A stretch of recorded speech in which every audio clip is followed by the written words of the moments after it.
Hello and welcome back to the KCC channel. I'm Rob, and today we'll be jumping into Malicious Compliance. Our first story today comes to us from Intact Burrito. You really don't want me to open this bag. Let's jump right in. Not entirely sure if this story fits here, but I wanted to share it, and this is where I think it fits best. I am a broke college student, not like the I spend all of my money on DoorDash and weed, so I don't have enough money to go out with friends kind of broke. But rather I once ate a piece of cheesecake that I found on the side of the road because I was hungry kind of broke. Anyhow, I have managed to find a way to swindle a certain convenience store to unwittingly give me coupons that I could use to get free food every now and then. I had worked there before, so I knew how to take advantage of their coupon system as much as they had taken advantage of me while I worked there. Well, one day I had gotten $11 in coupons, which I was very excited to use to buy myself some groceries. Now, convenience stores are great, but when it comes to groceries, well, they aren't grocery stores, so options are a bit limited. Of course, for me it's free, so I'm not complaining. So I'm walking up and down the aisles looking for something slightly nutritious so that I can eat real food and not get that groggy, I've been eating nothing but peanut butter and bread for the last week type of feeling. You know the one. After grabbing some peanut butter and bread, a stack of pink catches my eye. My heart drops. Could it be? Do they have meat? My legs pull me over to the meat stack faster than I can process this miracle, and I'm suddenly face to face with a giant stack of packaged salami. Finally, some good effing food. I grab myself a package of salami, and it becomes my new best friend. I imagine our life together, the sandwiches, the snacks, and best of all, the satisfaction of having a real meal. I put the peanut butter back and exchange it for some mayonnaise and mustard. Peanut butter had gotten me through some hard times, but sometimes you just gotta upgrade. I'm sorry, old pal, Papa just needs some meat. I go to the checkout stand with my salami, beaming like a maniac. After I get home, I am ecstatic about this meat, and I immediately unwrap the salami. As soon as I begin peeling it, I realize my mistake. Instantly, the wrath of Genghis Khan charges directly from the meat to my nostrils with a weaponized stench that pulls at my stomach. This is no salami. This is a foul, vile monster. I try to reseal the salami to contain its stench, but it's too powerful. The salami refuses to be contained. Panicked, I scour the house for anything I can to vanquish this terrible monster that has let loose in my house. I happen across a freezer bag, into which I throw the salami. This displeases the salami. Furious, the salami begins planning its revenge. The freezer bag contains the stench for now, so I place it into the fridge to return to the store the next day. My thinking is that the freezer bag will subdue the salami until the next day, but I am a fool, a jester, and a clown. Overnight, the salami rebuilds its arsenal. The night passes, and I am ready to rid myself of this foul demon. I open the fridge. The most putrid, insulting, horrific smell rips its way out of the fridge, grabbing me by the nose and tearing it clean off. The taste of salt fills my mouth, and I am unsure if it is from the salami or the tears streaming down my face. I rush to grab another few freezer bags and contain the salami as best as I can. The signature stench of the salami has filled the room. It's not going away on its own, so I open a window and head back to the convenience store with the salami in one hand and a receipt in the other. I arrive and make my way to the cashier. As usual, I look malnourished and have baggy clothing, marking me as a suspicious customer.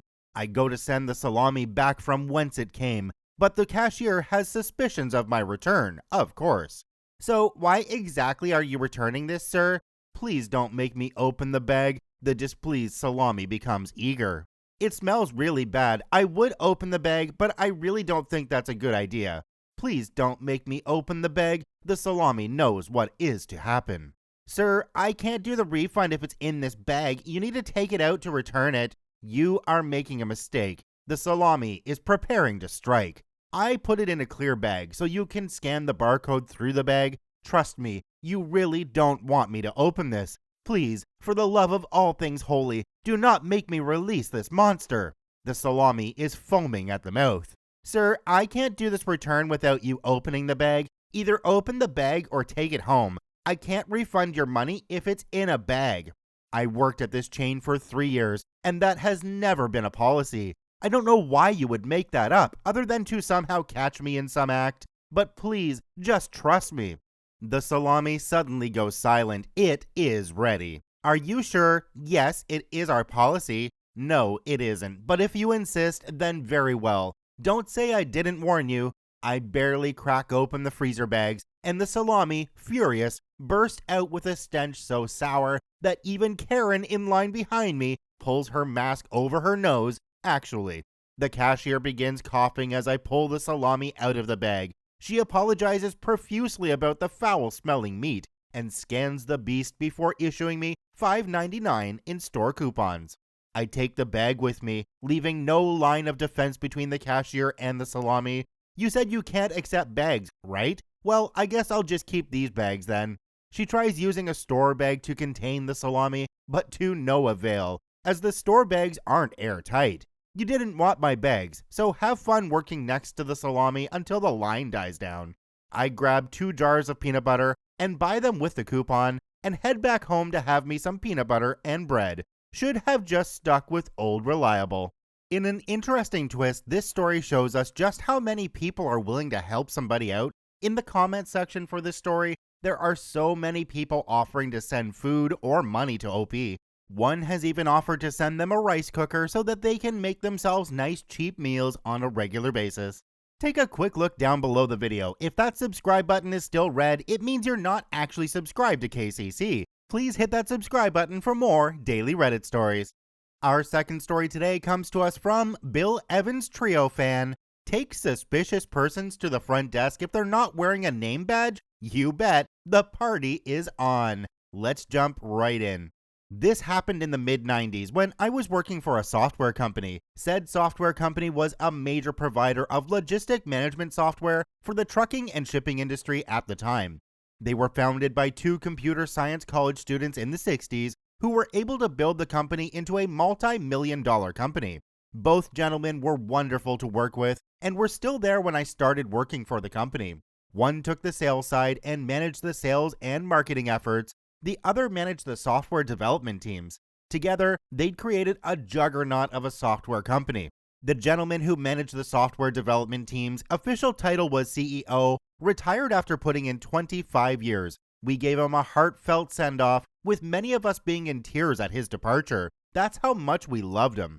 They hired a new CEO who didn't come from a software development background. Huge red flag. He didn't understand the software development cycle. New CEO also regularly treated people poorly, insulting them in meetings, in front of their coworkers, berating them, setting unreasonable deadlines without consulting with the people who actually did the work to see if said deadline was even attainable. That's not how you motivate software developers who have high levels of skill and experience. All the developers needed to do is reach out to a headhunter, slang term for employment recruiter, say, I have X years of experience with major logistics management software company in order to get a better job with more money. Suffice it to say, I wasn't impressed. After experiencing the setting unreasonable deadlines issue in my project, which resulted in me calling our customers behind his back in order to negotiate a reasonable deadline, something I was successful in doing that he never found out about, I was looking for ways to pay back. New CEO started talking about how unsecure our facility was and how we were in need of a new entrance security system in order to reduce the risk of corporate espionage. We all figured he meant a mag keycard with a gate, something state-of-the-art for entrance security.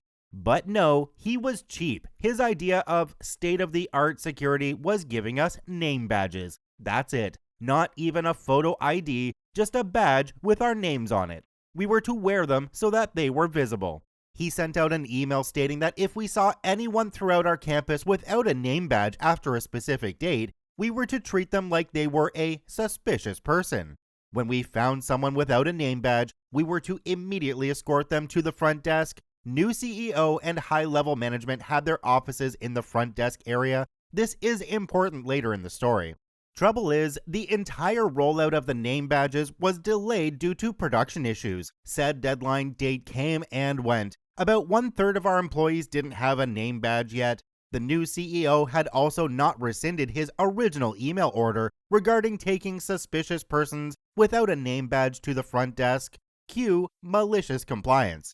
After that deadline, I was walking to the snack area and met one of the software development managers without a name badge. I initially made the joke, "Hey Dave, you look like a suspicious person." We both laughed a bit. He commented on how half-assed the whole name badge thing was and started walking back to his area of the campus. I was suddenly struck by an idea. I went back to him and said, "Hey Dave, you really are a suspicious person. I need to take you to the front office." At first, he balked. "No, really, I don't have time for this. I need to get back to work." I whispered, "Hey Dave, listen to me for a sec. Envision this. I take you to the front desk, you go into the lounge there, take a smoke break. We had lounges for smokers and non-smokers. Drink a Coke, watch some TV, and all on company time. Heaven knows how long you'll be there before someone notices you're gone. Could be hours, getting paid for doing nothing on company time." Dave's face lit up like a Christmas tree. "You're right," he replied. "I guess I am a suspicious person. You'd better escort me to the front office." So he reached out his arm to me, and arm in arm, we both walked to the front office, where I left Dave to take a well-deserved extended break on company time. Dave was the perfect first person for me to do this with because he was one of the software development managers. As I came across others without name badges, insisting that I needed to escort them to the front office, I told them, "This is a gag against the CEO. Dave's in on it. He's already there in the smoking lounge." As soon as the others heard that Dave was in on the gag, they willingly complied and followed me to the front desk. I didn't stop until I'd hunted down about 50 coworkers and taken them to the front desk. We had a staff of around 250 employees. By the time I dropped off my last person, it was quite the party atmosphere in the front desk area. People laughing, joking, drinking soft drinks, and eating snacks. It was getting really loud. I looked at this jolly scene and thought, my work here is done, and went back to my desk. 1 hour goes by. Finally, the new CEO emerges from his office after hearing nearly 2 hours of this cacophony, angrily asking, "What on earth are all of you doing here? Why aren't you working?" They all replied, "OP said that we were suspicious persons because we didn't have our name badges, so she brought us here." New CEO apparently got flustered and said, "Well, go back to work." Crowd disperses. Sitting at my desk, I get a phone call from the new CEO. "OP, come to my office right now." Off I went to his office, taking a printed copy of his original email directive regarding people without name badges with me. I sat down in front of his desk, and new CEO, looking extremely irritated, asked, "What do you think you're doing?" I calmly replied, "I'm following your orders, sir," and handed him the email of his original name badge directives.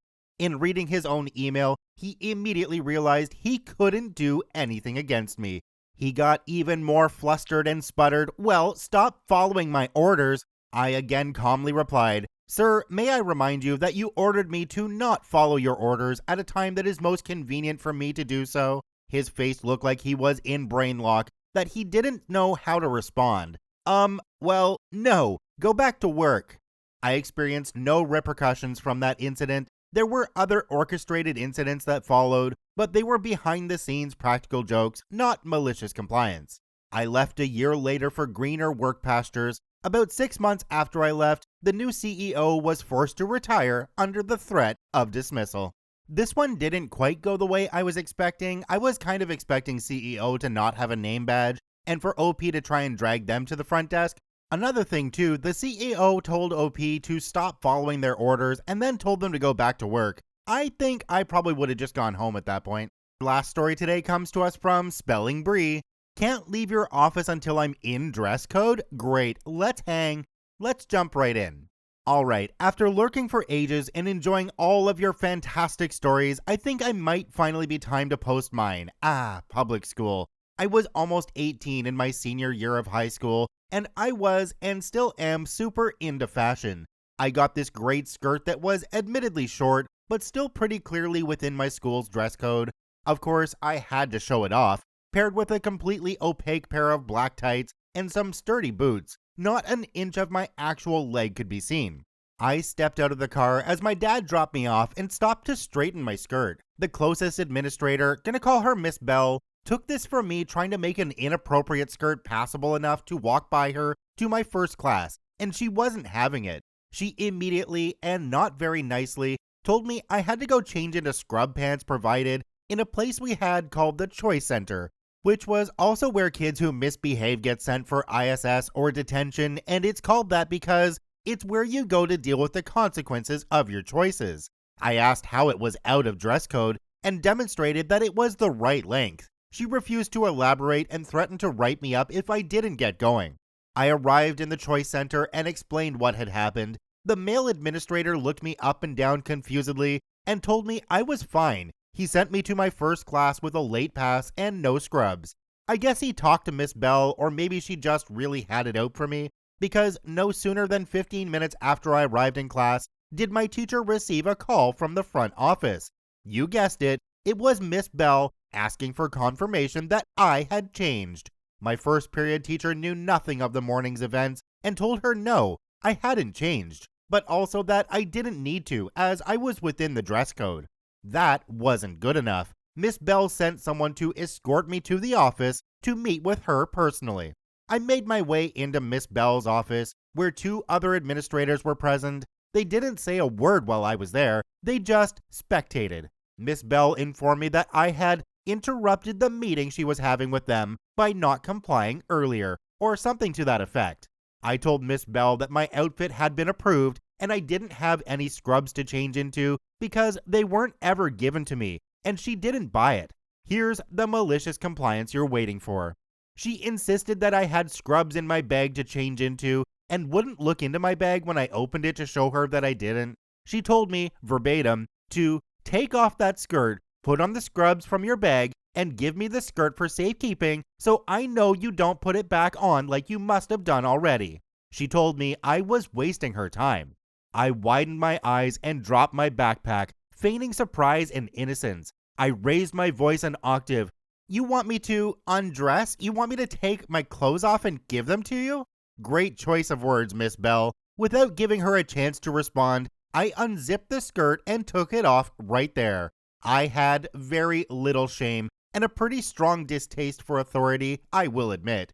She wants me to undress? Sure. My tights are completely opaque anyway. Keep the skirt, I'll wear this. I handed it to her and she stuffed it in her file drawer. Needless to say, Miss Bell wasn't a fan of my shameless stripping in her office. She demanded that I put my scrubs on, and again, I reminded her I didn't have any, because I was confirmed to be in dress code before she took a third of my outfit. I asked if she wanted me to take the tights off too, and of course, she said no, but that I couldn't leave her office until I was in dress code. One of the other administrators had excused himself as I started to undress before, so I plopped right down in his chair. I can't leave until I'm in dress code, which you took me out of. Sounds like an easy first period. Great then, I'll be on my way as soon as I get that skirt, unless you want me to walk out of here and let them know you would rather I wear this. I got my skirt back eventually. On my way back to class, the secretary, the only personable administrator, told me it was cute. So, OP, you mean to tell us that there were 3 administrators in that room and they let you take off your clothes in the school and didn't say anything? I don't know about you guys, but to me that seems a little far-fetched, unless one of the administrators was higher up and the other ones were worried about saying something to get them angry.